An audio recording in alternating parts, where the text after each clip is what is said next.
Que a paz do nosso Senhor Jesus Cristo esteja sobre todos nós. Amém. Eu sei que isso já é experimentado pela grande maioria que vive na presença do Senhor, já vive nessa paz. Ao entrar no lugar de adoração e se colocar à disposição de Deus, a gente já começa a usufruir mais ainda dessa paz.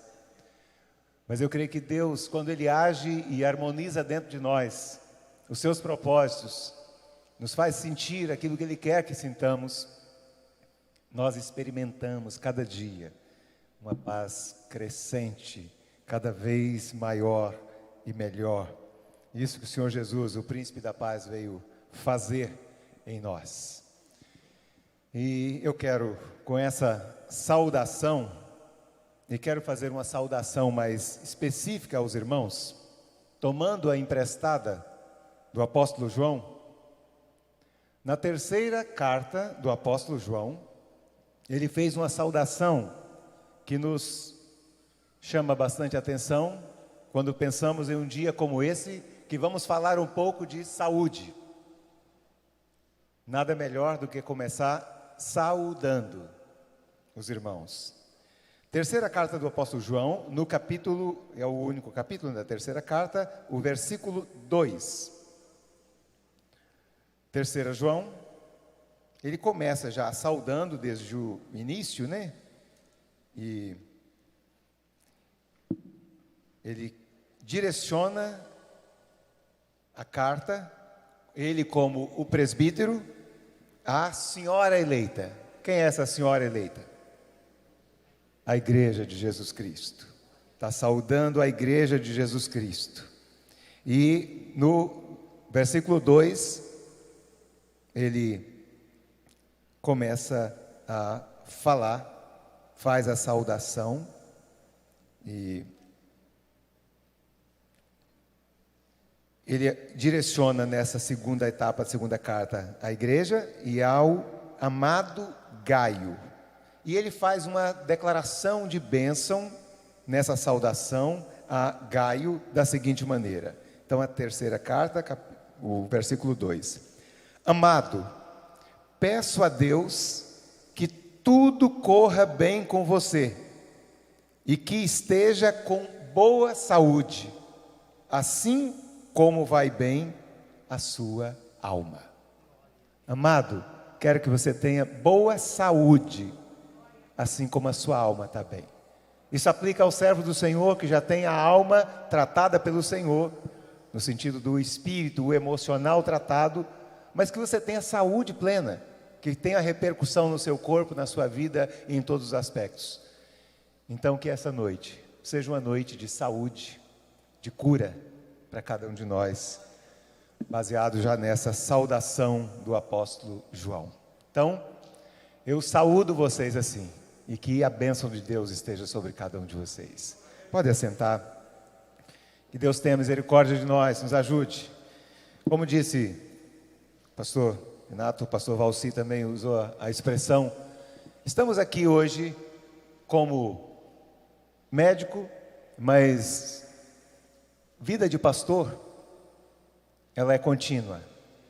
Estando com uma outra função ou não, vida de pastor, de comunicador do Evangelho, ela é permanente. E eu digo que a medicina para mim é parte do ministério. Não é uma profissão alienada ou a parte disso. É parte do ministério. É um modo diferente de pregar o Evangelho de Jesus Cristo e tocar de um modo mais específico na vida das pessoas. Nós estamos nesse mês de setembro, todo o país, na verdade vários lugares do mundo, tem o mês de setembro como uma referência, já pela Organização Mundial de Saúde, como um mês de prevenção ao suicídio.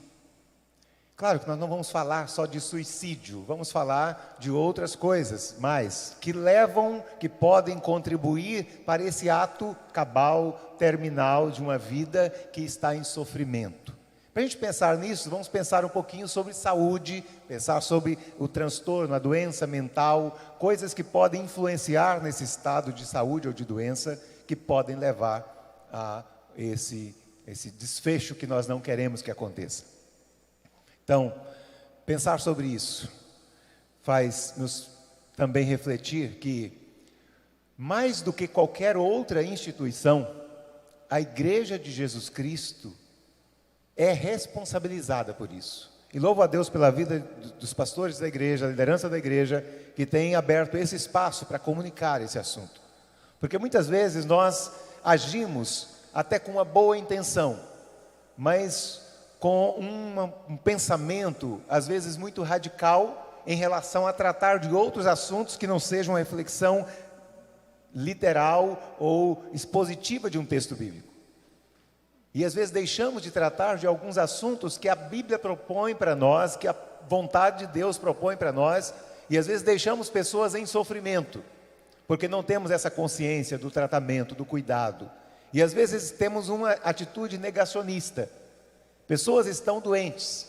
E hoje eu tenho celebrado, hoje mesmo falei com dois, ontem com um outro, hoje com outro pastor, também nossos irmãos muito queridos da Igreja Assembleia de Deus, de São Mateus, Jaguaré, que nos procuraram, dizendo: eu preciso me abrir um pouco mais para conversar com a minha igreja, porque eu estou, depois que ele conheceu, e ele tem encaminhado membros da igreja, e alguns dos seus líderes, diáconos, presbíteros, que estão juntos no ministério, servindo, pastores que apoiam nas congregações, pessoas que estão doentes, chegando ao ponto de interromper o ministério por algum transtorno de ansiedade, transtorno depressivo, alguma outra doença mental, emocional, que está impedindo de servir, e aí são limitados em procurar ajuda, porque alguém disse para ele que ter alguma doença de base emocional é fraqueza, é falta de fé, e que o crente em Jesus Cristo, que está bem com o Senhor, não sofre essas coisas. Mas a gente está vendo pessoas em sofrimento, e alguns tirando a própria vida, sendo servos de Deus, tementes a Deus. Não temos uma resposta clara como é que isso processa dentro de alguém que está numa depressão, num sofrimento profundo. Mas sabemos que acontece, não temos como negar isso.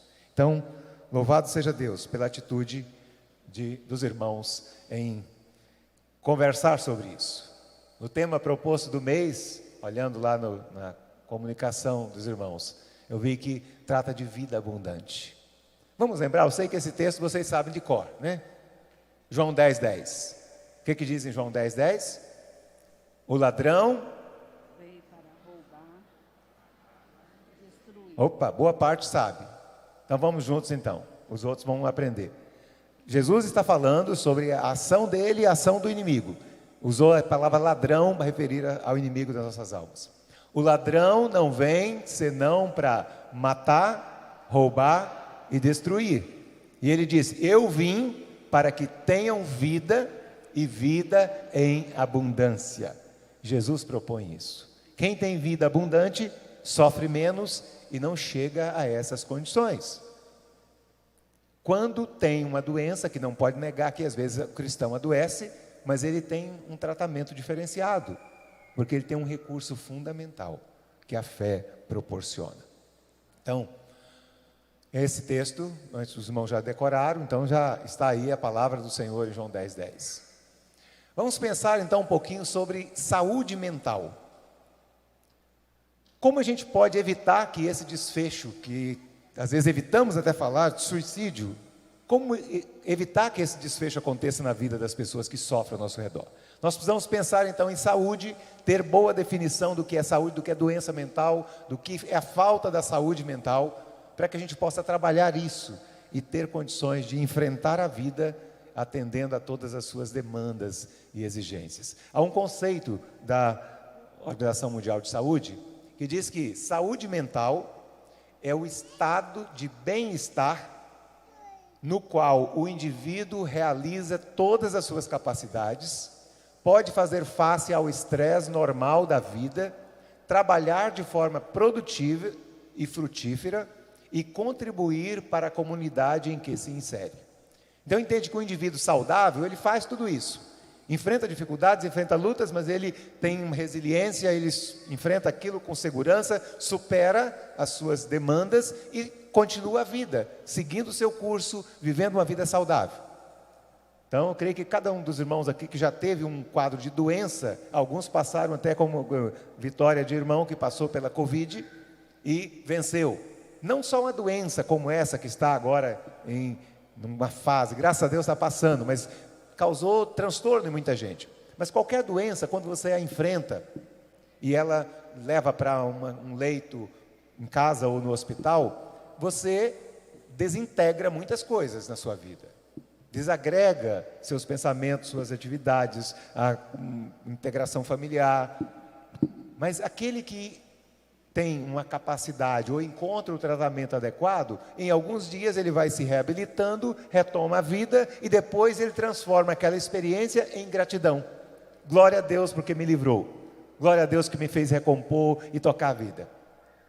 Aquele que já está com a mente em sofrimento, qualquer doença, uma gripe que seja, vai levá-lo ao abatimento e às vezes se torna, a partir daí, uma sequela ou uma consequência crônica que vai deixá-lo sem rumo e a ponto de ver a vida cinzenta, sem cor, sem brilho e até desistir dela. Então, saúde mental, então, nesse conceito da Organização Mundial de Saúde. Aqui coloco algumas coisas que eu entendo que determinam a saúde mental ou psíquica do indivíduo. E às vezes a gente pensa o seguinte, quem nasceu com uma predisposição à esquizofrenia, quem tem apenas um histórico familiar de depressão, que às vezes deprime facilmente, esse vai acontecer a doença. Mas outras pessoas não. Coloca essa listinha ali de vários fatores. Coisas que podem interferir e provocar uma degradação da saúde emocional ou psíquica. Primeiro, a saúde física. Não é natural alguém chegar e dizer assim, eu estou dando uma notícia para vocês que eu recebi um diagnóstico, eu estou com câncer, numa fase avançada, terminal. Mas eu estou com alegria tão grande, que eu estou bem espiritualmente, eu nem vou sofrer com esse negócio. É difícil achar alguém que tem esse nível de absorção do impacto. A maioria, quando tem uma doença física, ele vai sofrer um impacto que vai ameaçar a sua vida e ele vai ter sofrimento mental, emocional. A gente pensando no outro lado, uma ordem familiar. A começar aqui olhando para as mães. Que mãe que fica sossegada em casa, 2 horas da manhã, que o seu filho ou sua filha não chegaram em casa ainda? O filho está rebelde, desobediente, e como às vezes nas nossas famílias de servos do Senhor, um filho de 14, 15 anos chega e olha para o rosto do pai e da mãe e diz, mãe, eu quero contar uma coisa para vocês. Vocês têm uma expectativa com a minha vida, eu nasci macho, homem, mas eu não gosto de mulher, eu gosto de homem. Como é que um pai ou uma mãe recebe uma notícia dessa aí? Ou alguém que diz, eu não gosto mais de vocês, não quero a fé que vocês professam, não quero esse negócio de igreja, eu estou tomando o meu rumo, vou viver uma vida do meu jeito. E aí chega para os pais e desmonta os pais. A organização familiar, a ordem vivencial da família vai implicar numa saúde emocional. Essa mãe que não dorme enquanto o filho chega, se o filho chega 3 horas, ela vai dormir depois das 3. Ela vai ter um distúrbio de sono, vai ter um cansaço no outro dia, vai ter uma baixa produtividade, problemas cognitivos, que vai gerar até um quadro demencial, às vezes, mais rapidamente. Porque ela está tendo um transtorno contínuo, persistente, que vai gerar problemas. Voltando ao outro lado, equilíbrio financeiro. Quem dorme bem com dívida? Quem fica sossegado, saudável, que não está dormindo com uma dívida imensa debaixo do travesseiro? Não consegue sossegar. Quando um pai de família sabe que as contas estão vencendo e ele está desempregado, não tem recurso para pagar as contas, não dá para ficar saudável com isso. Então a saúde psíquica começa a ser abalada com essas coisas. As relações sociais. Se tem um conflito, uma dificuldade de interação no seu local de trabalho, na sua vizinhança, naturalmente isso vai afetar a sua saúde emocional. A segurança. Se você tem que ficar trancando a casa com 4, 5 trancas, cadeados, vigia lá de fora, alarme, câmeras. Naturalmente, se algum sistema desse falha, você vai ficar inseguro, com medo, sair na rua, fica vigiando o portão. Alguns têm que dar volta no quarteirão para poder conseguir entrar na sua casa, para saber se está tudo bem. Isso está afetando a segurança e é uma das causas de muito estresse, muito sofrimento na nossa população, a questão de segurança. E tempo de descanso e lazer. Quantos de nós não conseguem descansar? E somos teimosos. Tem alguns que não conseguem parar para descansar. Eu já fui descansar na UTI. Não é trabalhando não, fui descansar internado. Porque eu teimei não consegui descansar quando deveria. Aí depois eu voltei a ler a Bíblia e vi lá que Deus tinha feito uma previsão já. Ele trabalhou, construiu, criou o universo em 6 dias. No 7º dia ele parou e descansou. Para nos dar uma lição. Que nós precisamos de cada ciclo de trabalho, a gente precisa de um tempo de descanso. E depois disso aí, eu vi que a vida ia embora por causa de um descuido meu. Eu parei e disse, eu vou obedecer o que a Bíblia está mandando. E zerei, paguei o preço de parar e sossegar.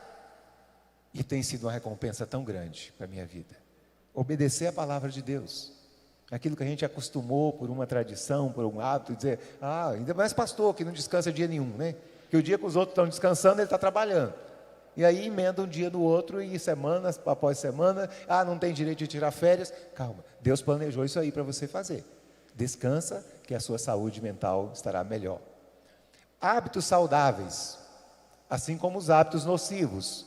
Graças a Deus que os servos de Deus, pelo menos a gente espera que seja assim, né? Não tem hábito de beber bebidas alcoólicas, não fumam, não comem comidas estranhas que são nocivas para o organismo, não bebem bebidas, e alguns dizem assim, jovem cristão não toma cerveja, não toma outras bebidas alcoólicas, não fuma, mas todo dia bate um x-tudo lá, pesadão, cheio de gordura, com Coca-Cola. Eu tenho dúvida qual que é mais nocivo, né? Então, é importante avaliar o que está sendo mais nocivo para a sua vida. Hábitos saudáveis. Sono de qualidade. Dormir. Tem gente que acha que não precisa dormir, ou inverte. Sono de dia, acordar à noite e dormir de dia. Não funciona. Por isso que as empresas, desde que começou as organizações das leis do trabalho, definiu-se um abono chamado de insalubridade. Abono de insalubridade. Porque se você não dorme bem, a empresa chega para você e diz, eu vou te dar 20% a mais para pagar a sua vida que está sendo reduzida. Estou pagando 20% a mais porque você vai morrer mais cedo. Você vai ter mais doença. Você vai se detonar mais cedo. Então estou pagando um pouquinho a mais porque você vai morrer mais cedo. Quando tem o turno invertido. Se você tem que trabalhar à noite e dormir de dia. Paga mais porque já sabe que vai ter esse prejuízo para a vida. Se a gente está fazendo isso, a gente está vendendo a nossa vida, a gente está negociando a nossa vida também. Se você pode, então sono de qualidade. E outra no finalzinho ali, que não é a menos importante, mas essa é decisiva para nós aqui.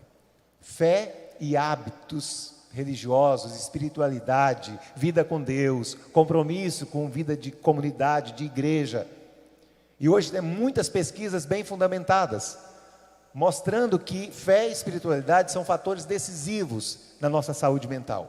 Dentro da nossa Associação Brasileira de Psiquiatria, há um departamento que hoje é muito concorrido, com publicações, doutores, pós-doutores, muitos envolvidos nisso, com pesquisas muito interessantes, tratando de espiritualidade como fator de proteção mental, para evitar doenças. Há uma organização americana, que é de um hospital famoso, Johns Hopkins, e tem uma universidade, e esse hospital, onde é um centro de pesquisas de espiritualidade. Então, quem lida com a área de saúde, já ouviu falar esse nome, Johns Hopkins. E é um local em que se trabalha e se pesquisa muito, mostrando que a oração por alguém num hospital já faz uma diferença. Uma oração de um para o outro aqui, uma declaração de bênção, uma imposição de mãos, cuidando, abençoando, e vai fazer com que a cura aconteça. Não é só a questão da espiritualidade, aquela unção especial do ungido de Deus, não. Aquele ungidão especial, não. Servo de Deus, qualquer um servo de Deus, pode ser um fator de bênção, abençoando o outro, orando pelo outro. E vai promover vida, vai promover saúde. Então esses fatores estão implicados aí na questão da nossa saúde.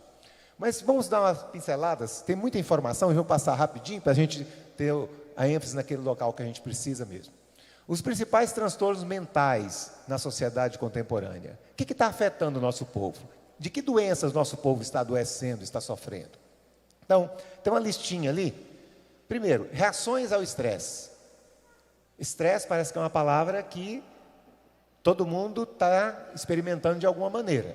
A criança já começa a viver estresse desde a infância, né? Desde o início.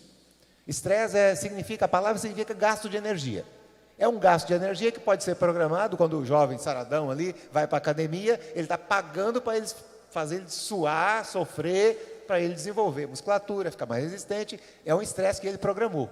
Alguém vai fazer um esporte radical? Eu escolhi ter um estresse direcionado e programado. Agora, quando vem essa pressão sem a gente querer, aí é um estresse nocivo. A hora que você quer descansar e não pode, está vivendo o estresse, ele começa a provocar reações múltiplas, que já começa da área da ansiedade. Se é uma ansiedade persistente, ela pode desencadear outros sintomas psicóticos, pode desencadear sintomas como distúrbios do sono, pode levar a quadros depressivos, sofrimento e até essa desistência da vida.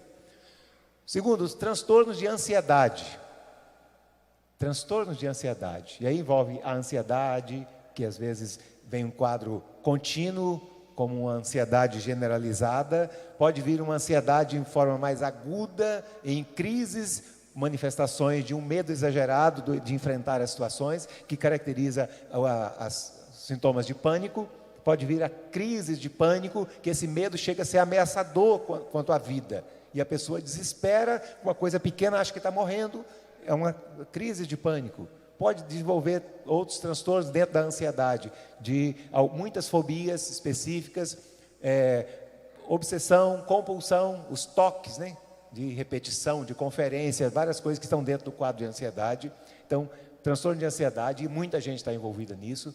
Os transtornos de humor, o principal deles é a depressão, ou transtornos de oscilação, quadros bipolares, que às vezes está muito eufórico, agitado, às vezes vai para o fundo do poço, fica uma fase lá no fundo, depois volta de novo, fica eufórico. Aqueles que saem aí, tem muita gente que às vezes dentro da igreja a gente identifica pessoas e diz: eu não sabia que eu tinha isso, mas eu desconfiava que tinha alguma coisa errada comigo, porque às vezes passa meses deprimida, angustiado, que a vida não tem sentido. Um dia a pessoa levanta, está animada demais, alegre demais, eufórica, se maquia toda a roupa mais bonita numa quarta-feira de manhã, está com a roupa de festa, toda maquiada, arruma o cabelo e vai para a loja e compra tudo que vê à frente. E não sabe se vai poder pagar ou não. Vai lá e faz aquele estrago. E aí, depois chega em casa, todo mundo confronta e ela se angustia, deprime, entra em uma fase lá de depressão de novo. Então, são transtornos de humor, os principais, isso é a depressão, o transtorno bipolar. Transtornos decorrentes do uso abusivo de substâncias. Tem muita gente que se droga, e tem muitos crentes que se drogam. Aí fica até constrangido de fazer uma perguntinha assim, a pessoa, mas eu não uso droga, porque na igreja não tem ninguém que usa droga. Eu vou falar de uma droga que tem, a quantidade de usuários dessa droga é maior do que a soma dos usuários de maconha, cocaína e crack juntos. Você suspeita o que seja? Droga que tem mais usuários do que a soma de maconha, cocaína e crack juntos. Já ouviu uns apelidos comerciais aí? Rivotril? O famoso clonazepam? Essa é a droga que hoje tem mais gente que usa, mais gente do que a soma das três principais ilegais aí.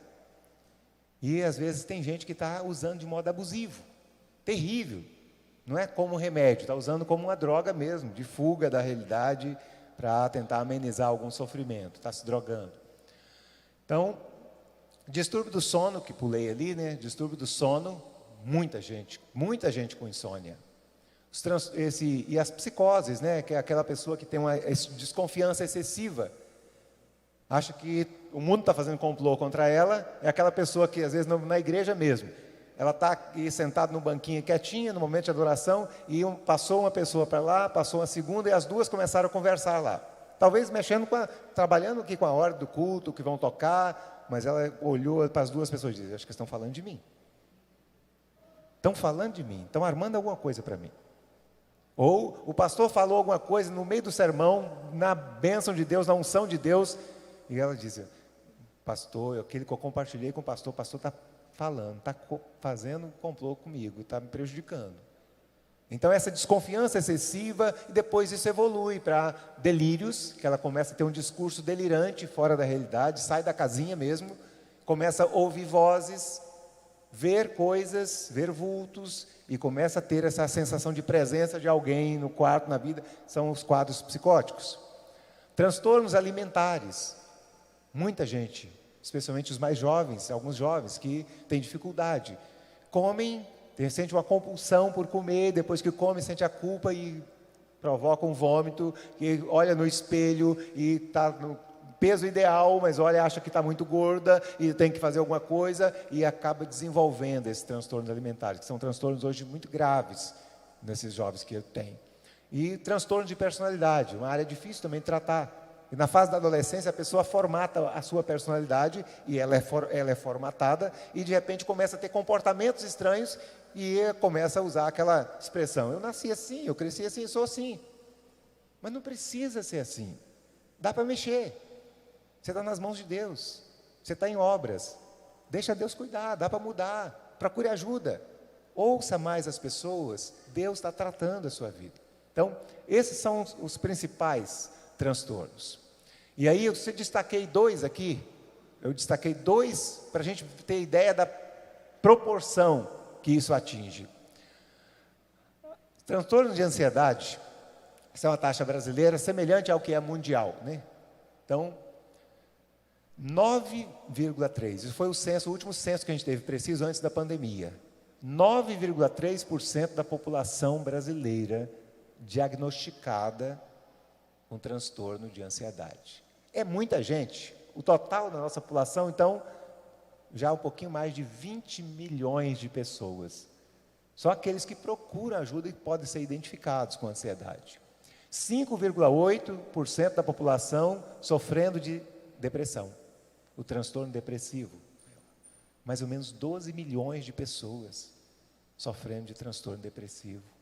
E se é uma taxa tão grande, 5,8%, naturalmente tem alguns aqui. Tem alguns aqui que sofrem. E alguns que estão evitando o tratamento por causa daquele estigma. Não, eu sou crente em Jesus Cristo, eu não sofro esse negócio. Não vou procurar médico, não vou procurar remédio. Pela fé eu sou curado. Claro, a fé é um fator importante. Mas depois a gente vai ver alguns exemplos que podem servir para você, de servos de Deus vivendo isso.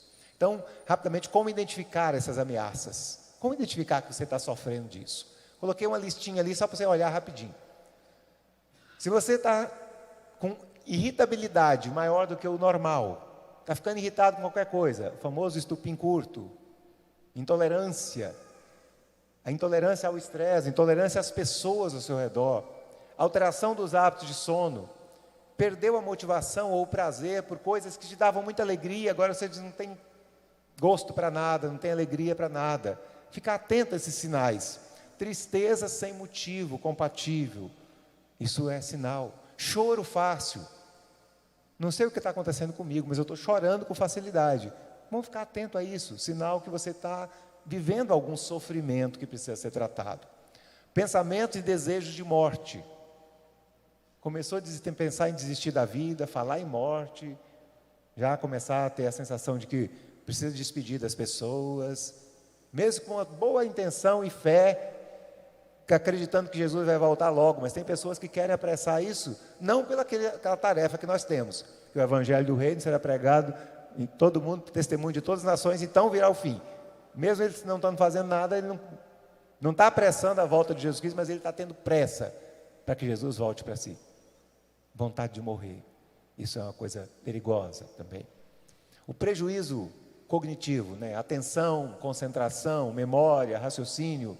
Olha, eu era muito ativo, produtivo no meu trabalho, eu não estou conseguindo mais. Lia a Bíblia, memorizava o texto bíblico, ouvia o sermão que o pastor Valci pregava aqui, e no final de semana eu estava lembrando dele ainda, podia repetir o texto que ele pregou, o assunto que tratou, mas agora, 10 minutos depois, já estou esquecendo de tudo. Não estou conseguindo guardar nada. Esquecendo até os hinos que eu cantava de cor. e agora eu não estou conseguindo lembrar mais. Ficar atento a isso. Nem sempre é um processo demencial que vai acontecer com algumas pessoas, como o Alzheimer. Pode ser um outro transtorno mental que está tirando de você essas capacidades. Dificuldade de controlar desejos, hábitos e atitudes. Estou descontrolado. Quando eu vejo, eu já fiz. Quando eu vejo, eu estou fazendo. Esse destempero pode indicar que está tendo um sofrimento mental aí. Sensação de dúvida sobre a realidade. Será que estavam falando de mim mesmo? Será que aconteceu isso? Será que não? Dúvida sobre o fato. Então, é importante estar atento. Pode ser uma manifestação psicótica aí. Sensação de estar sempre perseguido ou prejudicado por outros. Ou perturbações das relações sociais. Ah, mas eu vou para o emprego, daí 2 meses não dá certo, eu tenho que sair. Vai para outro, também não dá certo lá. Vai para o outro lugar, não dá certo também. Pessoa que não para em lugar nenhum. Na igreja ele não relaciona, não entra em equipe de trabalho, não consegue formar equipe ministerial, porque ele não dá certo com ninguém. Opa, vamos cuidar disso. Vamos dar uma atenção. Pode ser que esse irmão, essa irmã estejam sofrendo, estejam doentes e não estão dando conta disso. Precisamos estar atentos a essas coisas. Então, são sinais. Como enfrentar essas ameaças? Então, é a atitude da própria pessoa, uma atitude de consciência sobre essas ameaças. Ninguém toma a decisão de tratar um problema enquanto não sabe que é um problema. Precisa saber que está doente para procurar ajuda. Uma avaliação dos recursos disponíveis para esse tratamento. Eu não estou legal, o que eu posso fazer? Geralmente chega nos pastores da igreja. Quando tem um crédito, um aconselhamento, começa a orientar, ele vai perceber que essas pessoas em sofrimento chegam para buscar ajuda, às vezes, para outra coisa, algum outro conflito pessoal. Mas ele vai perceber que tem uma alma sofrendo ali. E vai trabalhar primeiramente com recursos que tem à disposição. Um aconselhamento, uma orientação, a biblioterapia, Palavra de Deus para fazer efeito, para tratar isso. Percebeu que tem alguma coisa que vai além? É questão de sensibilidade, buscar parceria. Como todos os dias praticamente eu recebo ligação, chamada, mensagem de algum pastor. Diz, tem uma pessoa que eu estou aconselhando aqui, mas chegou um ponto que não dá para mim, eu preciso de uma ajuda médica. E tem pessoas que por causa desse estigma de crente não procurar um não crente para ajudar, e eu acho que seria bom se tivesse, mas mais gente levantando para cuidar dos outros. Às vezes eu recebo chamada de gente lá do sul do estado, de Piúma, de Mimoso do Sul, de Alegre, e fala, você vai atravessar o estado para vir aqui? Mas eu não tenho ninguém de confiança aqui.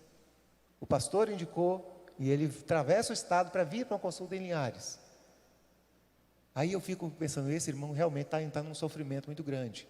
Como há poucos dias recebi um pastor, uma experiência de ministério, muitos anos já, mas um sofrimento tão grande, que ele diz, eu preciso conversar com alguém hoje, que a minha vida está em risco. E isso era mais ou menos 10 horas da noite. Eu falei, então vamos combinar o mais rápido possível para conversar. Lá da Grande Vitória. E ele disse, pode ser hoje? Pode ser hoje? Aí eu assustei com aquela, pode ser hoje, lá de Vitória, de Vila Velha. Não é de Vitória, de Vila Velha. Ainda mais tem que atravessar a ponte ainda. Aí eu falei, meu irmão, se a situação é tão urgente, eu estou à sua disposição. Quando foi 1h ele chegou em casa. E conversamos até umas 3h30. E o sofrimento era tão grande, que eu fiquei com ele essas 2h30 conversando, e orei com ele, orientei, passei medicamentos para ele, orientei procurar ajuda lá e voltar aqui depois. E, ainda na hora de sair, percebi que o sofrimento também tinha repercussão na vida dele. Ele diz, pastor, eu vim aqui porque eu acreditava que Deus ia fazer alguma coisa na minha vida. Mas eu não sei se eu vou conseguir voltar agora, porque eu tinha o dinheiro suficiente para colocar o combustível para vir. Nem combustível para voltar eu tenho. E aí, deixa Deus, quando faz completo. Vai lá, enche o tanque, vai embora. Deus completou e ele saiu assim, satisfeito por Deus falou com ele naquele dia, naquela madrugada. deu um alívio para um sofrimento, que eu imagino um pastor viver um momento como esse, e a repercussão no rebanho, uma igreja que já não estava dando o apoio suficiente, ia piorar mais ainda se esse homem entrasse em um sofrimento mais intenso e colocasse a sua vida em risco. Já estava em risco, né? Se piorasse mais.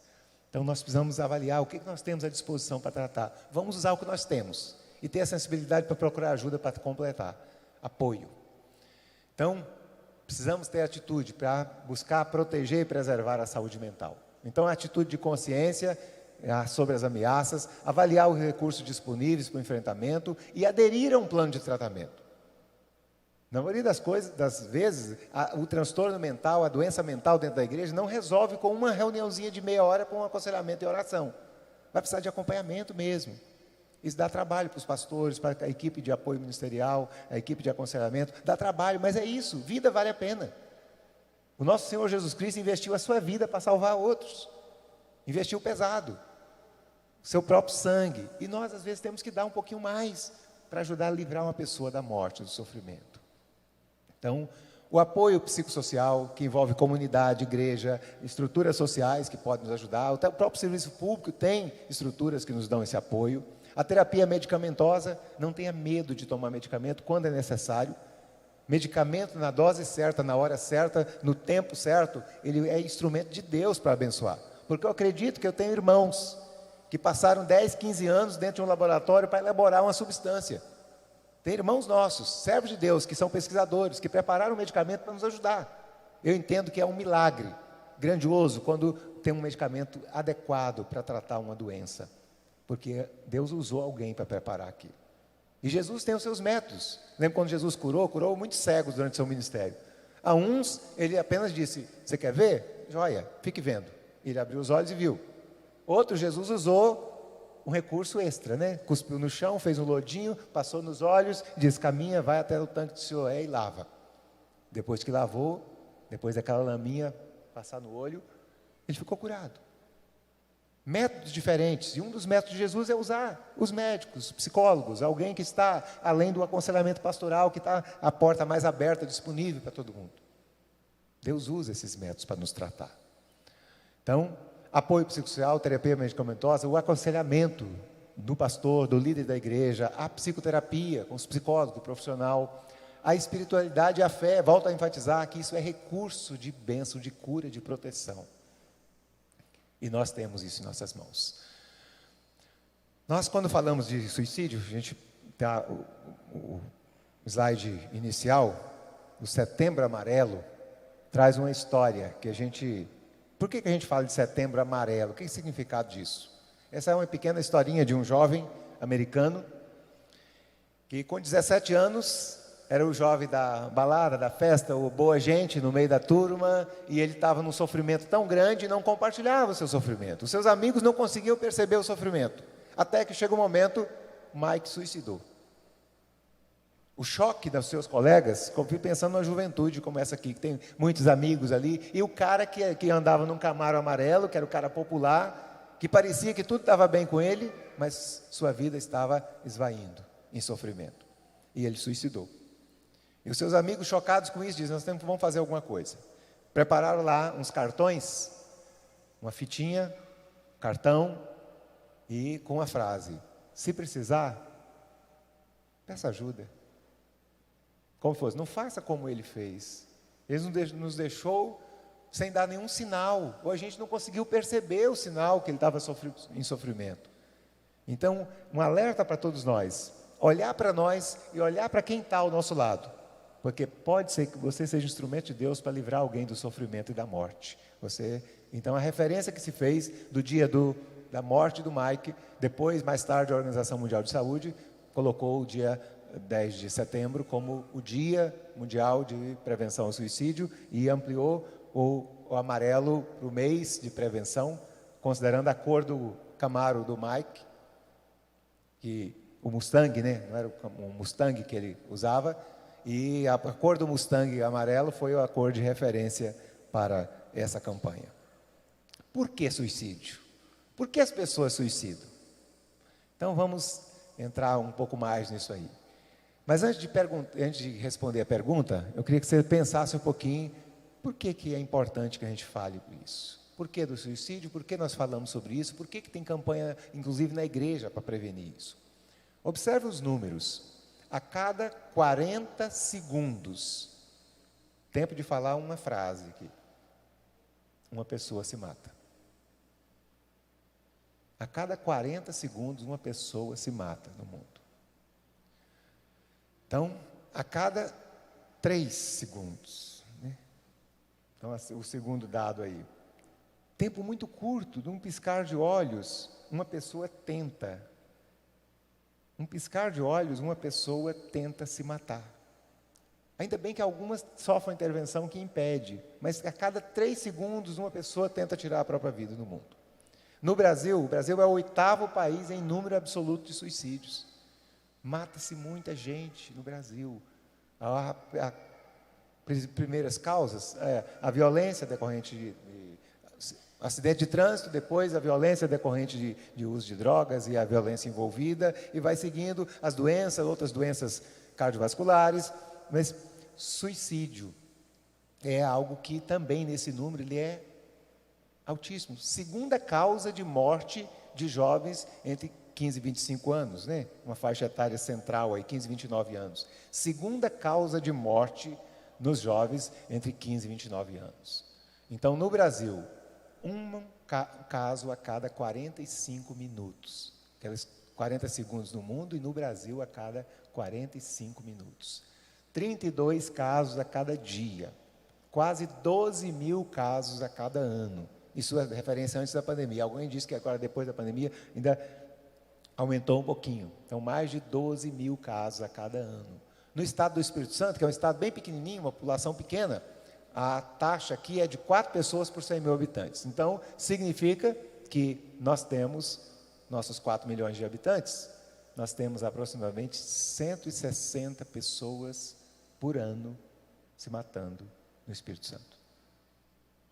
160 pessoas suicidando todos os anos. É muita gente. Uma referência que se faz até preocupante, que tem gente que sai daqui de Linhares para ir procurar a terceira ponte que liga Vitória à Vila Velha. Algumas famílias a gente tenta cuidar delas depois do sofrimento. Diz: o que aconteceu? Foi lá na terceira ponte. Que tristeza. Saber que é um número muito grande de gente que vai ali. Então, precisamos dar atenção, sim. Por que, então, as pessoas fazem isso?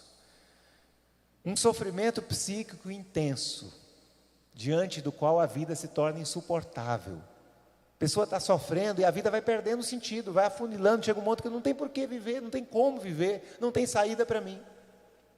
Falta de motivos para viver.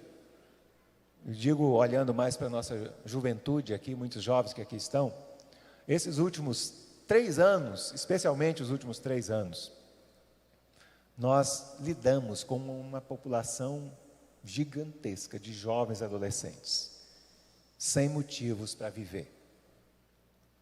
Gente pensando em morte, cultivando hábitos de morte, cultivando hábitos autolesivos, lacerando os braços.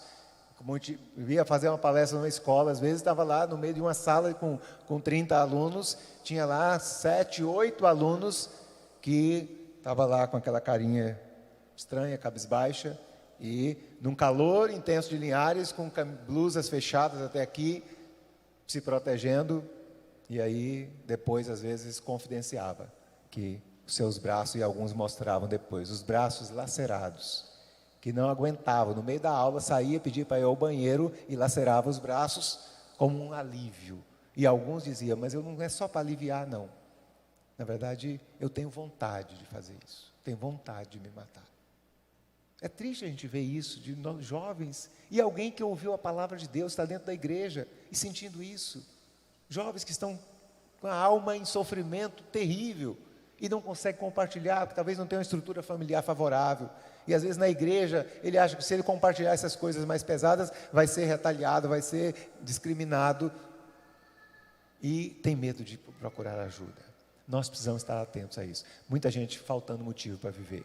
Perturbações do senso de juízo de realidade. Muita gente que não tem mais a noção da realidade. ele vive com delírios, com alucinações, ouvindo vozes, e constantemente a gente recebe pessoas, frequentemente, e diz: eu ouço vozes a noite toda, vozes me mandando fazer coisas que eu não quero. Então, muita gente em sofrimento, que às vezes não tem condições de, não acha lugar adequado para compartilhar, para tratar a sua vida. Uma informação de pesquisa, resultado de pesquisas, mostram que dos casos identificados de suicídio, aquela avaliação posterior que se faz do perfil, de como é que aconteceu, chegaram à conclusão que 9 em cada 10 casos poderiam ser evitados se houvesse uma ação efetiva dos que estão ao redor. 9 em cada 10 casos poderiam ser evitados com uma intervenção adequada. Então, sinal que é relevante que a gente trate disso na igreja, sim. E servo de Deus se torna instrumento de Deus para salvar vidas, para evitar que chegue uma morte precoce de alguém que não está seguro da sua vida com Deus, que ainda que seja para ir para a eternidade, para já seguro, salvo por Jesus Cristo, mas se ele está vivendo esse sofrimento e não teve, nem a mente foi capaz de assimilar as verdades do Evangelho, de fazer um compromisso com Jesus Cristo, nós sabemos que o destino é tenebroso. Vida sem Jesus Cristo, morrendo num sofrimento, sem a entrega verdadeira ao Senhor, isso já é muito mais grave do que o próprio suicídio, né? Fatores de risco que levam a pessoa a isso. Tentativas anteriores, alguém que já tentou uma vez tem um risco maior de tentar de novo. Abuso de substâncias psicoativas, quem usa drogas complica mais a sua situação. Fator de risco como idade, entre 15 e 35 anos, grupo de risco pela faixa etária. Ou os extremos, muitos idosos que estão se matando. E o perfil desses idosos, digo para vocês se alertarem com isso também, cuidar da terceira idade. A maior parte dos idosos que suicidam, ele passa um perfil muito comum, é aquele senhor que construiu uma grande família, construiu até riquezas, os filhos começaram a administrar, ele foi ficando velho, aposentou, saiu da linha de ação e deixou a fortuna lá para os filhos. E sobrou para ele um quartinho dos fundos da casa de um deles.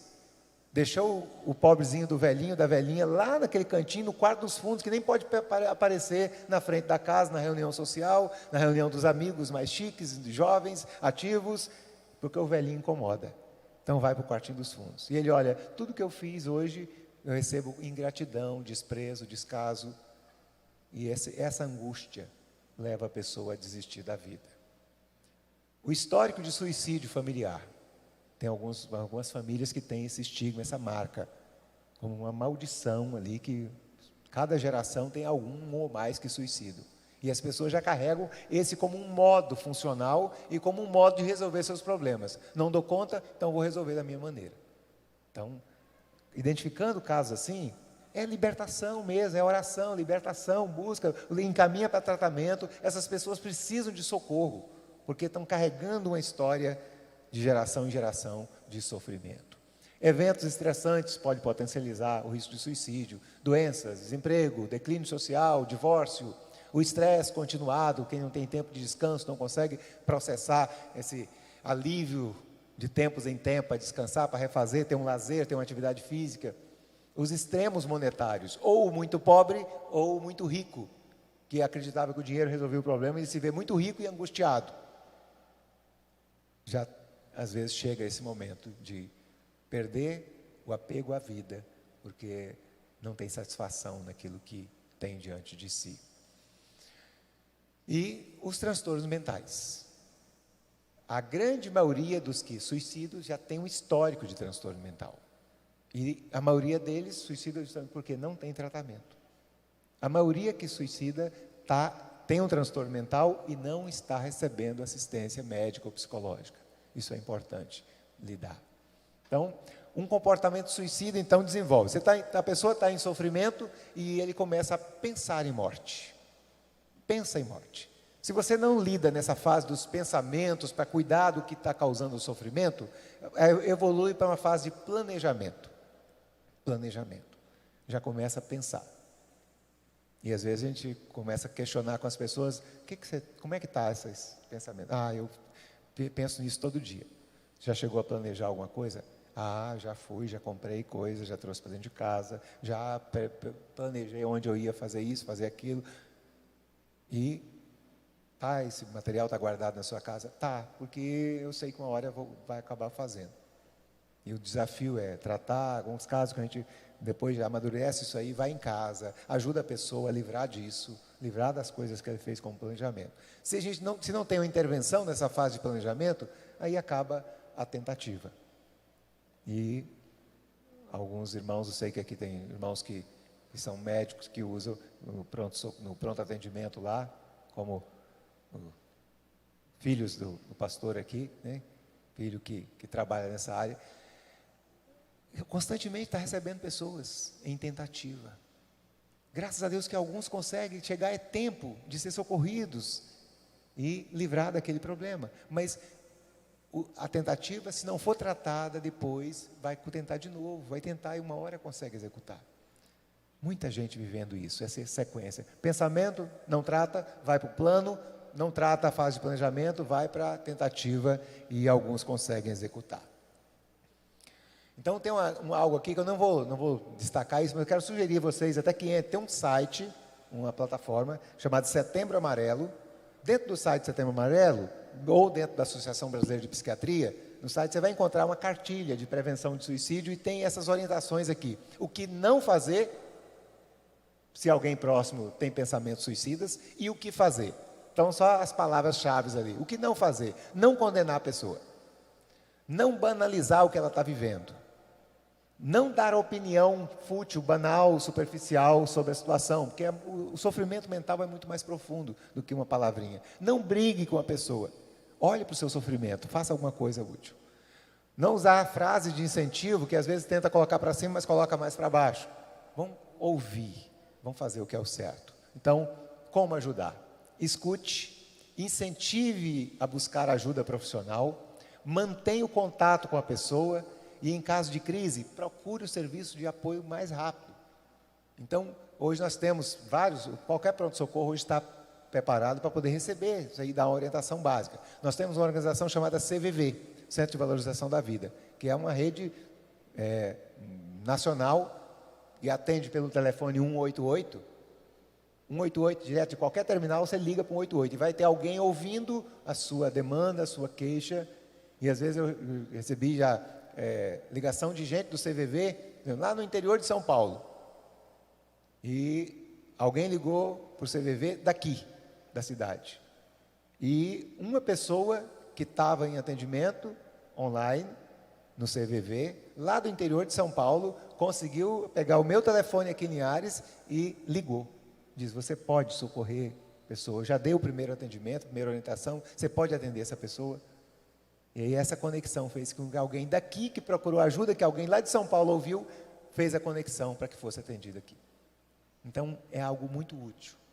Esse número é bom você ter guardado para você ajudar lá. Depois eu vou colocar na tela. Então, alguns sinais de alerta que a gente precisa estar atento. Então, depois você vai ver também nessa cartilha lá. Pessoas que estão com preocupação com a própria morte, comentários, intenções suicidas, tipo, eu vou desaparecer, queria nunca mais acordar. Vou deixar vocês em paz, vocês vão se livrar de mim. É inútil tentar mudar. Eu quero me matar. As expressões que vai intensificando. Você ouviu alguma coisa parecida? Não banalize. Procure ajuda, encaminhe a pessoa para ajuda. Porque tem um sofrimento ali que... Sério, pode ser um isolamento. Trancou no quarto, não quero ver ninguém mais, não quero falar com ninguém. Rompeu os vínculos sociais. Desprezo por coisas importantes, por objetos importantes, que valorizava tanto, já não está valorizando mais. Fique atento a isso. Então, tem lá também alguns mitos. Quem ameaça não faz, mito. Suicidas não procuram ajuda, mito. Estão procurando, só às vezes não estão achando ajuda, não estão tendo a porta aberta no momento que precisam. Sobreviventes de suicídio estão a salvo. Não, tentou uma vez, é risco, é fator de risco. Não se deve falar de suicídio, deve falar sim, orientar e especialmente usar o aspecto positivo de falar de vida, para que esse quadro não agrave mais. Não há como impedir, mentira, dá para impedir. A pesquisa mostra que 9 em cada 10 casos poderiam ser impedidos se tivesse um tratamento adequado. Quem planeja se matar, quer se matar e vai fazer isso. Não. A verdade é que pessoas que estão planejando se matar, elas querem matar o sofrimento que elas estão vivendo. Elas querem acabar com o sofrimento, não é com a vida. Quando elas não acham saída, elas vão com a própria vida, porque a porta se fechou, escureceu para ela, mas ela quer acabar com o sofrimento que está tentando se matar. Então, melhora do humor significa desistência. Não, às vezes a melhora do humor pode ser um momento de risco, por isso que o início do tratamento deve ser monitorado. A pessoa está deprimida a ponto de querer se matar. Começa o tratamento, esses primeiros dias a gente monitora com muita frequência, porque pode ser que uma melhora dê força para fazer aquilo que não estava tendo força para fazer. Se o planejamento continua, o risco está iminente. Quem suicida é fraco. Mito. Fortes, quando são abalados, se suicidam. E aí, então, nós percebemos que a maioria das mortes por suicídio pode ser evitada. E o diálogo sobre o assunto é o melhor jeito de fazer isso. Se você ou alguém que você conhece possui pensamentos suicidas, peça ajuda. É a frase usada lá com os amigos do Mike e que a gente continua usando hoje. Peça ajuda. Leve a pessoa que está em sofrimento para buscar ajuda. Vá com ela, acompanhe. Eu fico feliz quando chega alguém que está acompanhando alguém em sofrimento e chega no consultório dizendo, vai lá, e às vezes alguns pagam a consulta para o amigo e para que ele vá. Eu fico lembrando daquela cena lá de Cafarnaum. Os 4 ajuntando, e às vezes acontece isso, no local de trabalho, tem amigos que fazem vaquinha para pagar a consulta para alguém. E eu chego lá e falo, eu vou participar da vaquinha também. Aí vou dar o desconto, estou junto com vocês, porque eu agradeço a Deus porque tem alguém solidário. E naturalmente eu entro na vaquinha. Quando chega lá 2, 3 pagando a consulta do amigo, eu falo, eu sou o 4 que está junto aqui com vocês. Porque lá em Cafarnaum, os 4 amigos pegaram aquele paralítico, desceram pelo telhado, que nem entrar na porta estava, que tinha muita gente, desceram, colocaram diante de Jesus e foram participantes de um grande milagre, que Jesus mandou que ele levantasse, tomasse o seu leito e fosse embora. E a cura aconteceu por causa da solidariedade de alguns. O livramento acontece. E nós precisamos aprender a Bíblia Sagrada e colocar em prática nas nossas vidas. Como a igreja pode contribuir para evitar o suicídio? Então eu queria dizer para você, servo de Deus, você pode participar disso. O que a igreja pode fazer? Então, primeiro, a igreja deve ser uma comunidade acolhedora e terapêutica. Esse lugar aqui, a gente reúne para adorar a Deus. E não é suficiente, como comunidade de fé, que a gente conheça bem a nuca do outro, né? Que a gente senta um atrás do outro, a gente vê a nuca do outro. A gente precisa olhar mais para os olhos das pessoas. Eu tenho um hábito que eu considero que isso é um instrumento que Deus me deu. Eu não gosto de conversar com as pessoas sem olhar nos olhos. Eu gosto de olhar nos olhos. Às vezes, naquele período antes da pandemia, que agora a gente tem reserva até nisso, né? De cumprimentar todo mundo que está na igreja. Especialmente eu chego no domingo de manhã, domingo à noite, hora do culto, está saindo, a pessoa vem, passou aqui, eu seguro na mão, olho nos olhos, vejo se está tudo bem, e pergunto, tudo bem? Aí a pessoa às vezes responde, tudo bem. Quando eu olho que tem algum sinal, dou um apertinho na mão e puxo, está tudo bem mesmo? A pessoa desmonta. Eu vejo que deu aquele sinal que não está bem, diz, vamos conversar então, espera aí que a gente vai conversar. Eu não posso olhar para um irmão em sofrimento e deixar ele passar. Aquela perguntinha no meio da rua, está tudo bem? E ele diz que está tudo bem só para livrar do encontro. Se tem sinal que não está bem, eu preciso fazer uma segunda pergunta e chegar a ele.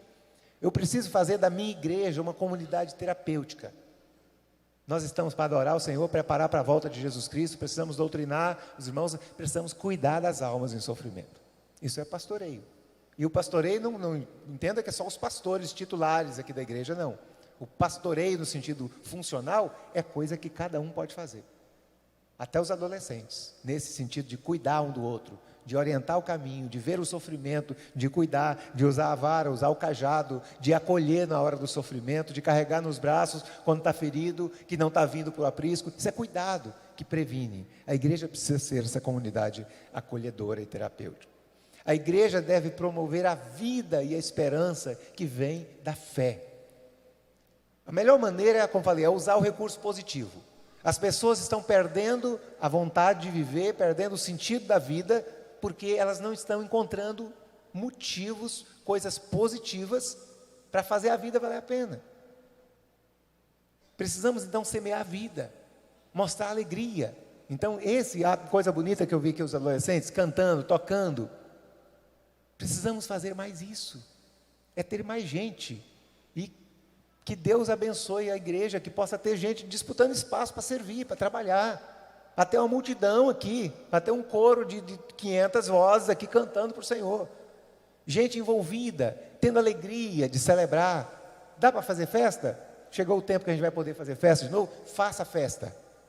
Isso é alegria. As pessoas precisam estar satisfeitas no serviço do Senhor, para não fazer por obrigação, mas fazer com prazer, servir o Senhor com alegria, alegrar no Senhor, como Paulo disse. Outra vez eu digo, alegre no Senhor, ficam alegres no Senhor, celebre a vida, porque essa vida vai contagiar outros, e aqueles que estão perdendo o sentido da vida, vão reencontrar. A igreja deve promover essa vida, e essa esperança. Eu vivo porque eu quero agradar o Senhor, eu quero fazer o máximo, quero agradar o meu Deus, quero ser obediente, quero levar outras pessoas a conhecer Jesus Cristo e a ter a vida eterna com Ele, e nós estarmos juntos fazendo uma grande festa no céu. Então eu preciso ter essa esperança. Tem coisa boa por acontecer, a vida não é só problemas. Eu sei que tem algumas pessoas que têm uma tendência, talvez aqui na igreja tenha aquele irmão que você não vai denunciá-lo agora, né? Mas aquele irmãozinho, aquela irmãzinha que você cumprimenta, chega nele, a paz do Senhor, meu irmão. E ele diz, uma paz do Senhor assim, tão murchinha. E se você fizer assim, uma pergunta, como é que você está? Ah, irmão, nada bem não. Isto, doença, está doente, sentindo isso, sentindo aquilo, não estou dormindo direito, não estou comendo direito, minhas taxas estão descontroladas, e eu tenho que tomar mais remédio, tenho que fazer isso, e se você deixar, ela vai fazer um discurso de 1 hora falando de doença e de sofrimento. Não tem gente assim? Pessoas que cultivam a morbidez mesmo, a sensação de doença e de morte. E falam sobre isso, parece que tem prazer em falar do sofrimento, viver no sofrimento, e estaciona ali. Nós precisamos semear fé e esperança, para que as pessoas ganhem motivação e alegria, e isso elas vão distanciar mais do campo mórbido, de sofrimento sombrio, que leva à morte. Terceira, a igreja deve usar recursos da Bíblia Sagrada, para estimular um projeto de vida. Todo cristão deveria entrar na igreja, quando entra na igreja, ele precisaria ter um projeto de desenvolvimento ministerial, um discipulado produtivo, construtivo, de evolução. Porque às vezes nós temos irmãos que estão, quantos frequentam a escola bíblica? Quantos frequentam a escola dominical? Joia, viu? A maioria está ativo na escola bíblica. Aí a gente pergunta assim, o que você já aprendeu na escola bíblica? Não sei. Você já mudou de fase? Na escola regular, começa lá na alfabetização, vai seguindo lá no primeiro, segundo ano, na alfabetização, terceiro, tal, e termina em 11 anos, 12 anos, você termina a fase quase obrigatória, né, da educação básica, básico, fundamental e médio, né? 12 anos, você vai evoluindo, então você só entra na série seguinte depois que você vence aquela que você está, e depois vai para um curso superior, e uma passagem dura por um Enem, por um vestibular, para você passar para a fase. Mas na igreja a gente acomoda, e a pessoa entra e fica 50 anos no mesmo lugar, não desenvolve, não tem um senso de missão. Eu estou aqui por um propósito, Deus me chamou, Deus me colocou aqui, e eu preciso ser útil para Deus, e eu preciso desenvolver, vou envolver a minha fé, vou tornar a minha fé prática, e vou fazer com que a minha vida tenha sentido na vida dos outros, e tornar ministro, tornar servo do Senhor, ativo, envolvido. Isso vai dando esse senso de projeto de vida. Eu lembro que há mais ou menos uns 25 anos, a gente usava esse termo no sistema de educação, sobre cada jovem deveria ter um projeto de vida. E eu louvei a Deus quando há alguns anos, um modelo de escola que no nosso estado configurou, e aqui em Linhares uma foi estabelecida como Escola Viva, que tornou uma disciplina obrigatória, e a minha esposa foi a professora dessa disciplina de projeto de vida, aqui na Escola Viva. E eu falei, que coisa boa, a gente falou durante 25 anos sobre isso, quase fazendo solo, e de repente o próprio sistema de educação acolheu, porque ter um projeto de vida é um fator de proteção para as doenças mentais. Você saber onde você quer chegar, saber que a sua vida tem sentido, saber que você não está perdendo tempo, e especialmente como servo de Deus. Não dá para perder tempo, temos uma missão, e é urgente, e precisamos nos tornar úteis para a vida dos outros. A igreja precisa estimular isso. E o quarto, a igreja deve conscientizar os seus membros sobre a realidade das nossas limitações humanas. Saber que nós ficamos doentes também. Saber que o servo de Deus, mesmo tendo muita fé, pode ficar doente. Talvez você tenha dúvida disso. Eu quero... Depois eu volto aqui. Deixa eu avançar aqui sobre algumas expressões bíblicas. O que a Bíblia relata e ensina sobre essas questões? Quando eu falo de a igreja precisa ter consciência e orientar os membros que eles são limitados, que têm problemas emocionais, e nós não podemos fugir dessa realidade. Vamos olhar a Bíblia, o que a Bíblia fala sobre isso. Nós vamos ver dentre alguns textos, tem uns exemplos aqui, depois a gente vai voltando. Essa é uma expressão que você deve ter lido lá, Salmo 42, duas expressões no 42 e uma no 43. Davi é o autor dessas palavras aí. E ele está se questionando, por que está abatida a minha alma? Por que te perturbas dentro de mim? Uma alma abatida, uma alma inquieta, em sofrimento, e ele está dizendo, por quê? Por que está acontecendo isso? E ele mesmo disse para si, de um modo retórico aqui e introspectivo, espere em Deus, vai chegar o tempo de você vai louvar. Deus é a nossa salvação, é o nosso escudo. Davi estava falando para si mesmo, mas ele reconheceu que ele estava em sofrimento. Eu estou com a alma perturbada, estou com a alma inquieta, estava abatida. Seja um quadro depressivo, ansioso, coisas que estavam movendo a sua vida, ele não estava bem. Ele questionou com Deus, por que está acontecendo isso? Ó minha alma, diante do Senhor ele questionou a sua própria alma. Outro exemplo, Elias. Você conhece a história de Elias, né? Você lê no primeiro livro de Reis, você vai ver uma história bonita lá pelo 17, 18, você vai ver Elias, os profetas de Baal, Elias sendo um instrumento poderoso de Deus para humilhar o falso Deus Baal e todos os seus profetas. Mas Elias, depois da vitória bonita lá diante dos profetas de Baal, glorificando a Deus, fogo caindo do céu e fazendo queimar o altar, até a água secar no altar, em torno do altar, Elias foi ao deserto, caminho de um dia, foi sentar-se debaixo de um zimbro e pediu para si a morte. Opa, era um profeta abençoado, ungido, usado por Deus, e pensou em morte, pediu a morte. E a expressão dele, Senhor, estou no fundo do poço, acabou para mim, deu para mim. Os teus filhos desapareceram, eu fiquei sozinho. Estou sozinho, tem gente procurando a minha cabeça, rei Acabe e Jezabel estão perseguindo para me matar, não tem ninguém comigo, fiquei sozinho, abandonado, e eu quero morrer. Mas um servo de Deus, pode acontecer isso de um crente ficar assim? Pode. Eu creio que eu não sou melhor do que Elias. Talvez você também não entende que você não é melhor do que Elias. É humano, pode entrar em sofrimento.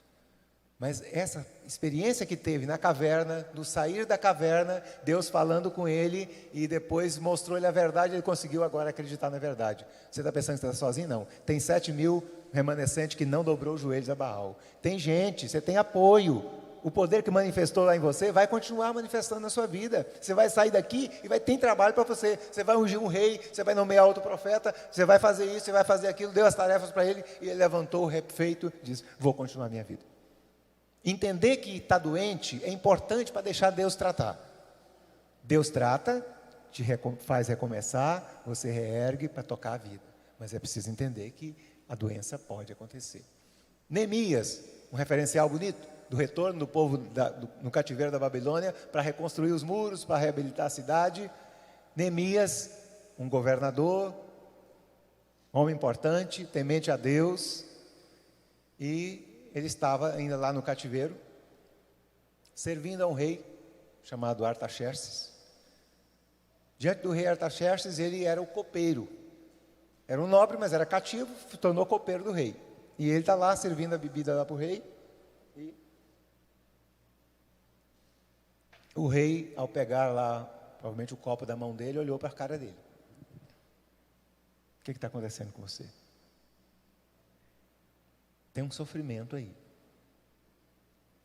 E pelo que eu estou vendo, é um sofrimento de alma. Conta para mim o que está acontecendo. Neemias estava em sofrimento. Ele diz, eu não consigo ficar feliz sabendo que a casa dos meus pais, a minha terra, a minha cidade está desolada, os muros estão caídos, a casa sem porta, os inimigos tomaram conta. Eu não posso ficar feliz se tem alguma coisa importante para mim que está em ruínas. E aí o rei perguntou: o que eu posso fazer por você? Se o senhor me permitir ir lá para reconstruir a minha cidade, se o rei quiser ajudar mais ainda, pode dar autorização para que a gente consiga passar pelo caminho, alguém para nos proteger. E o rei foi além, deu a ele a liberdade para sair, deu a ele uma escolta armada para protegê-lo, deu a ele autorização e pedidos para os vizinhos ricos dar madeira, dar os recursos para construir o muro. Deus tratou quando ele confessou que ele estava em sofrimento. Não é vergonha mostrar a cara de sofrimento quando tem sofrimento. Mostre para a pessoa certa. Fale com a pessoa certa. Fale com Deus. Fale com o seu pastor. Fale com o médico, com o psicólogo. Conte o que você está passando. Conte o seu sofrimento. Deus vai usar essas pessoas para tirar você do sofrimento. Então, Neemias viveu isso também. Novamente vem Davi, Salmo 55. Olha que expressão. O meu coração está dolorido. Terrores da morte caíram sobre mim. Ah, se eu tivesse asas, voaria e fugiria para longe, para escapar dessa tempestade. Davi, o cantor, o músico, que louvava a Deus todo o tempo, mas ele caiu em pecado, ele sofreu, ele teve um momento desesperador de ver a sua família degradada. Você vai ver a história de Davi, por causa de pecado, de cometer um adultério, cometer um homicídio, veio consequências sobre a vida dele, e ele ficou em sofrimento. Era o homem segundo o coração de Deus, mas caiu em erro, teve sofrimento mental, emocional.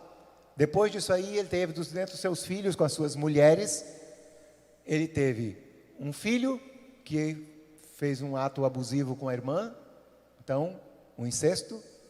O irmão, o meio-irmão, viu essa irmã em sofrimento, veio cá, matou o que foi o abusador, e agora o negócio piorou, porque ele estava com a filha abusada, humilhada, estava com um filho morto e um assassino. Esse assassino ficou com medo: agora meu pai vai me pegar, eu vou fugir de casa. Saiu, montou um exército, o Absalão. Então, Absalão saiu, montou um exército e agora começou a perseguir o pai. Ficou: eu vou ficar alerta que se o pai ameaçar alguma coisa, eu enfrento ele aqui. Risco de morte. E aí a batalha quase foi inevitável. No momento que essa batalha ia acontecer, Absalão, dali, naquele movimento de guerra, em cima do seu animal, a montaria que ele estava, correu, foi passando, achou uma forquilha de um galho de árvore e ali o seu pescoço ficou agarrado e ele morreu. E agora o estrago estava grandioso, porque Davi tinha agora uma filha abusada, um assassino, um morto, e agora um que levantou como inimigo dele, agora também morto, sem esperança de tratar. O sofrimento é inevitável. E às vezes tem servos de Deus que passam por isso. Homens de Deus, líderes, estão passando por sofrimento assim. E é difícil não ver uma alma em sofrimento numa situação como essa. Precisamos admitir que estamos em sofrimento e tratar esse sofrimento na presença do Senhor. A humilhação de Davi, quando você lê o Salmo 51, aquela confissão, Deus purificar ali, pediu para que Deus purificasse, desse a ele um novo espírito, um espírito estável, inabalável. Outras orações que ele fez, Salmo 32, confessei o pecado e tirou aquela coisa, aquele amargor, aquele sofrimento, sequidão que estava na minha alma. Deus tirou quando eu confessei. Então, cuidado, Deus está tratando, Deus pode cuidar de você, mas não negue o seu sofrimento. Já estou cansado do meu gemido, toda noite faço nadar a minha cama. Davi disse isso. Molho o meu leito com as minhas lágrimas.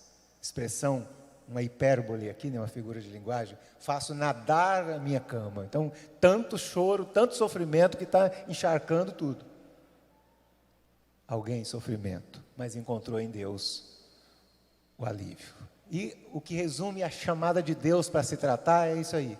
Jesus dizendo: venham a mim, os cansados e sobrecarregados. Eu vou dar alívio a vocês. Tem um roteiro a seguir. Tome sobre vocês a minha canga, o meu jugo, e aprendam de mim, que sou manso e humilde de coração. É um aprendizado de vivência com Deus. e vocês vão achar descanso para as suas almas. Nós achamos isso em Jesus. Então, a cura no Senhor Jesus.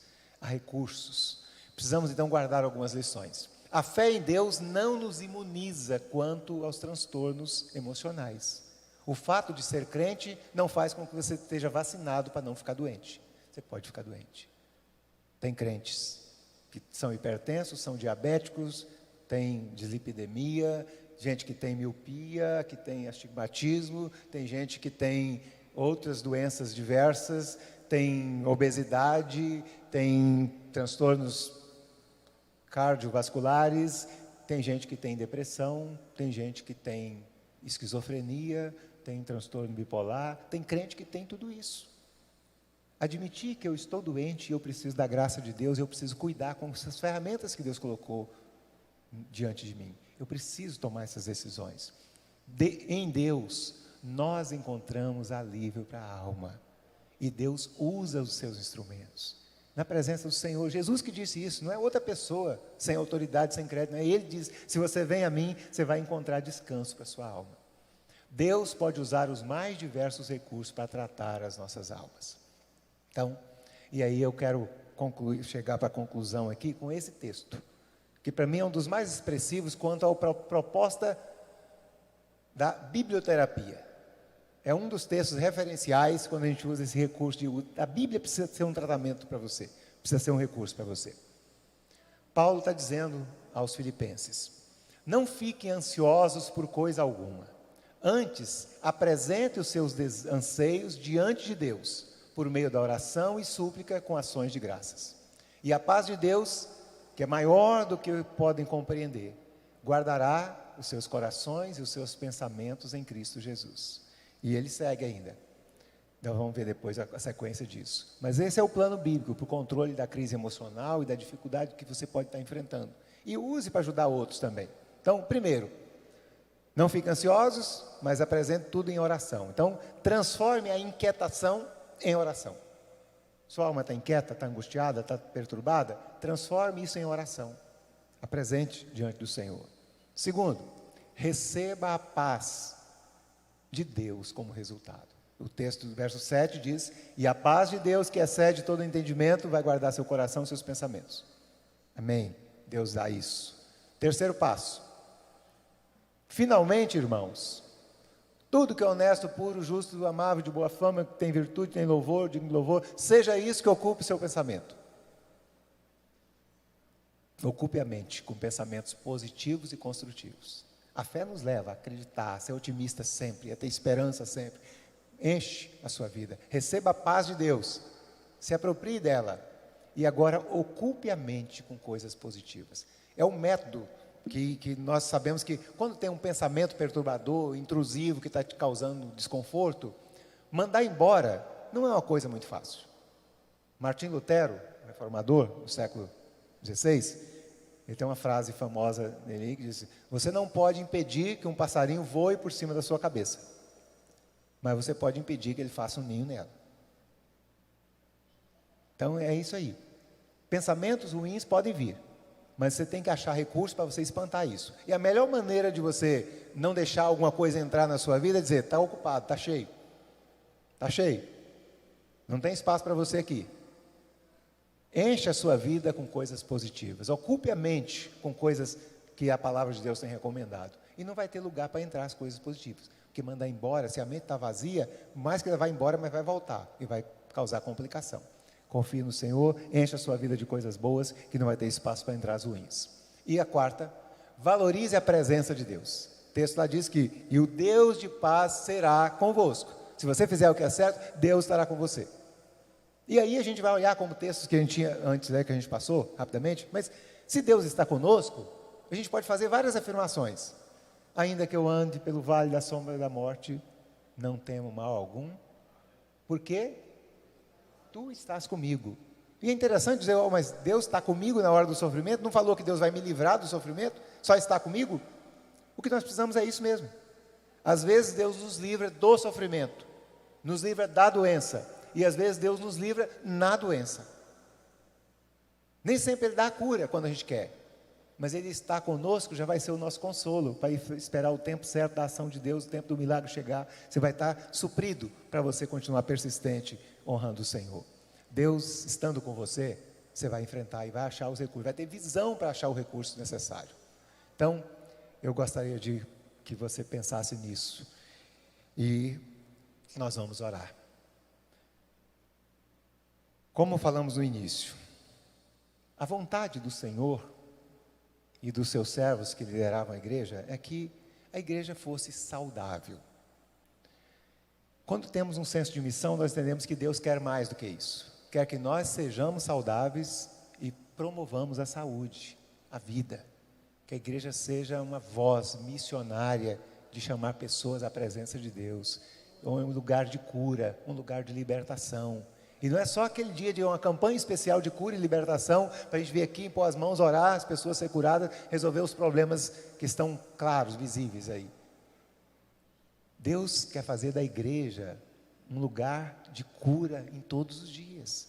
Para que as pessoas chegando ali à porta, vindo aqui, tendo contato com um irmão lá na sua casa, no seu bairro, no seu local de trabalho, a igreja presente lá, vai fazer cura, vai fazer milagre. Nós precisamos disso. Deus quer fazer isso.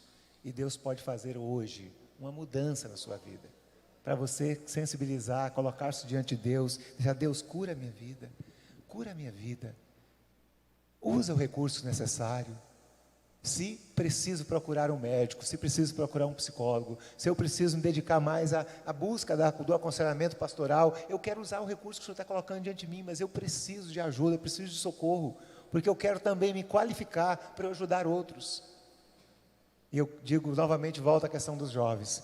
Quantos jovens já têm um compromisso com Deus, mas está assistindo os seus colegas morrerem, está assistindo eles se detonarem nas drogas, cortando o corpo, tentando se matar, e estão olhando isso e não estão fazendo nada. É como se o poder de Deus na sua vida foi só para você, e ficou numa atitude egocêntrica, egoísta, e não está compartilhando isso. Comece a falar disso, falar do que você crê, mostrar a palavra de Deus, mostrar recursos de socorro, de cura, para aqueles que estão sofrendo ao seu redor. Seja um mensageiro do Senhor, seja um instrumento de Deus para promover a vida. Deus está nesse negócio, Deus quer pessoas vivas. Deus não tem prazer na morte do ímpio, tem prazer que ele seja restaurado, viva, receba a salvação, vai viver a vida eterna com ele. A morte aqui, para aquele que é salvo, já não significa muita coisa, porque já tem o seu passaporte carimbado. Mas tem muita gente que está sofrendo ao nosso lado que não tem essa segurança. Precisamos preservar a sua vida para que ele possa ter tempo de conhecer o Senhor Jesus e começar uma vida nova. Precisamos livrar as pessoas do sofrimento, porque Jesus quis fazer isso. Não é à toa que o ministério de Jesus foi marcado no seu início por livramento, cura, libertação. Livrou as pessoas de todo tipo de sofrimento, até da fome, até da escassez, da falta de companhia. Livrou das doenças, do sofrimento. Quantos endemoniados foram libertados? Quantas pessoas, jovens epilépticos, que tinham naturalmente um transtorno, não só neurológico, mas mental associado, e Jesus livrou, porque Ele queria mostrar para nós. E lá em Lucas 4, Ele citou Isaías 61, dizendo: o Espírito do Senhor está sobre mim, porque me ungiu para... E aí tem uma lista de coisas que Jesus foi fazer. E logo depois Ele disse que nós iríamos fazer as obras que Ele fez e maiores ainda. Deu a nós essa responsabilidade. Então eu queria convidar você a se colocar diante do Senhor. Quer colocar de pé? Dizer: Senhor, eu quero a ação do Senhor na minha vida. Senhor, eu quero que o Senhor age na minha vida, me ajudando a ser instrumento para abençoar outras pessoas. Vamos orar por isso. Senhor Deus, toda honra, toda glória nós damos ao Senhor, que nos deu a vida, nos permitiu viver e experimentar cada dia esse livramento, esse alívio da alma que vem do Senhor. Obrigado a Deus pelos recursos que o Senhor colocou à nossa disposição. Obrigado a Deus por cada um profissional de saúde que tem dedicado a auxiliar outros. Obrigado por cada pastor, cada conselheiro que tem ajudado a Deus outros a recuperarem a vida e não chegarem a essa morte, esse sofrimento. Pai, muito obrigado pelo que já se fez em favor da vida, mas nós sabemos que nós precisamos mais, Senhor. Queremos, Deus, que cada filho do Senhor que se coloca à disposição agora, receba um revestimento de poder, para que possa ter a consciência de cuidar de si, de estar bem com a sua alma, com a sua vida, para que possa ajudar a outros. E Deus, nesse revestimento de poder, de visão, de estratégia, que os teus servos se tornem mais úteis na tua obra, e que nesse lugar, no meio do teu povo, não se ouça notícia de que alguém tirou a vida, não se ouça, Deus, que a nossa vizinhança, nossos colegas de trabalho, que alguém se perdeu nesse caminho e não teve a nossa visão, a nossa solidariedade, a nossa intervenção. Que os teus servos, pela fé e pela obediência ao Senhor, possam ser instrumentos poderosos nas tuas mãos. E ó Deus, em nome de Jesus, eu peço ao Senhor que toque a alma daquele que aqui presente está em sofrimento. Pessoas que estão vivendo momentos de ansiedade, que estão em fase depressiva, que estão, ó Deus, vivendo a dependência química, vivendo, ó Deus, pensamentos perturbados, perturbação do sono, dependente de medicamentos, Pai, e de modo descontrolado, abusivo. Ó Deus, traz-os, ó Deus, à Tua presença, faz-os, Deus, viver na Tua presença e encontrar o recurso que o Senhor indicar hoje, para que recebam a cura, a libertação e se tornem instrumentos libertadores para outros, Pai. Que a Tua bênção esteja sobre a Tua igreja, que ela de fato se torne essa comunidade de cura, de livramento, de propagação do Teu Evangelho libertador. Em nome do Senhor Jesus. Amém, Senhor. Amém. Amém. Deus abençoe, irmãos. Fico grato pelo privilégio de estar com vocês. Muito feliz.